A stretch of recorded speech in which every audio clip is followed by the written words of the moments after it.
Hi everyone, my name is Greta Thunberg.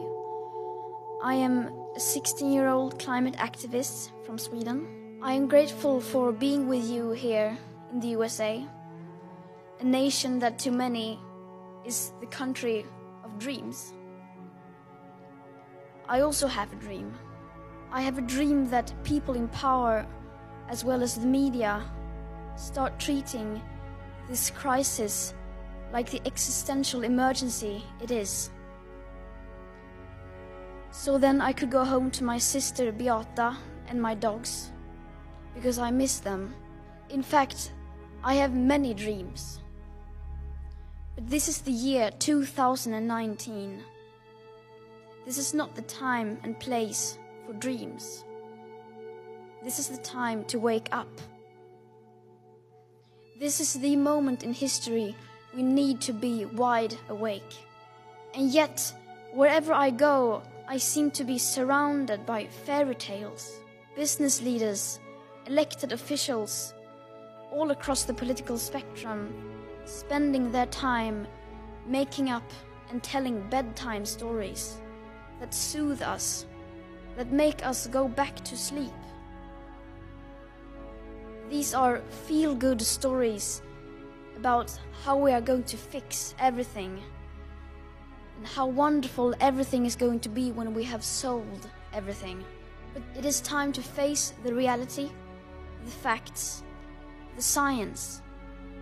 And the science doesn't mainly speak of great opportunities to create the society we always wanted. It tells of unspoken human sufferings, which will get worse and worse the longer we delay action. Stop telling people that everything will be fine, when in fact, as it looks now, it won't be very fine. Some of you may have heard that we have 12 years as from January 1st, 2018, to cut our emissions of carbon dioxide in half. But I guess that hardly any of you have heard that is for a 50% chance of staying below a 1.5 degrees Celsius of global temperature rise above pre-industrial levels. 50% chance. So a 50% chance, a statistical flip of a coin. Would any one of you step onto a plane if you knew it had a 50% chance of crashing? Or more to the point, would you put your children on that flight? We had, on January 1st, 2018, about 420 gigatons of CO2 left to emit in that carbon dioxide budget. And of course, that number is much lower today, as we emit about 42 gigatons of CO2 every year if you include land use. With today's emissions levels, that remaining budget is gone within less than 8.5 years. These numbers are not my opinions. They aren't anyone's opinions or political views. This is the current best available science, though a great number of scientists suggest even these figures are too moderate. These are the ones that have been accepted by all nations through the IPCC. The USA is the biggest carbon polluter in history. It is also the world's #1 producer of oil. And yet, you are also the only nation in the world that has signaled your strong intention to leave the Paris Agreement. Because, quote, it was a bad deal for the USA.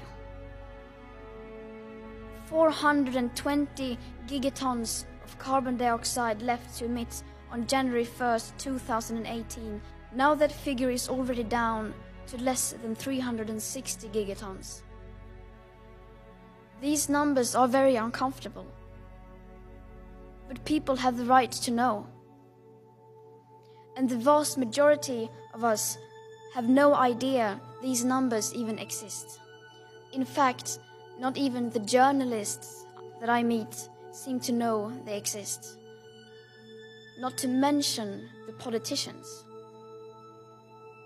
And yet, they all seem so certain that their political plan will solve the entire crisis. But how can we solve a problem that we don't even fully understand?